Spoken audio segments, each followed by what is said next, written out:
सडक हो, तिनकुने क्षेत्र हो। उहाँ आफै आफ्नो गाडी चलाउँदै अगाडि बढिराख्नु भएको छ। हामी दुर्गा प्रसादसँगै अगाडि बढिरहेका छौँ। यहाँ निकै ठुलो मात्रामा युवाहरूको उपस्थिति देख्न सकिन्छ। ठुलो मात्रामा युवाहरूको उपस्थिति, प्रहरीको बार तोडेर दुर्गा प्रसाई आफै अगाडि बढ्दै हुनुहुन्छ। प्रहरीलाई गाडीले पेलेर दुर्गा प्रसाई अगाडि बढ्दै हुनुहुन्छ। अगाडि बढ्दैछौँ, जहाँ कसैले रोक्न सक्ने अवस्था छैन।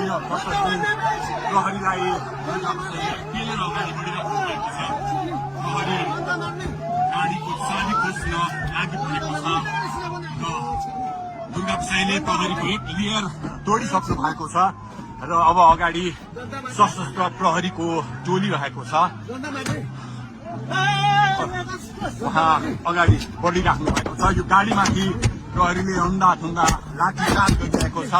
तपाईँ देख्न सक्नुहुन्छ दुर्गा प्रसाईको गाडीलाई प्रहरीले रोकिराखेको अवस्था। उहाँले यो प्रहरीका सम्पूर्ण सुरक्षा घेरा तोडेर दुर्गा प्रसाई अगाडि बढ्नु भएको छ र यति बेला तिनकुनेको यो पुलबाट अगाडि बढिसकेको छ। यो दृश्य अगाडिपट्टि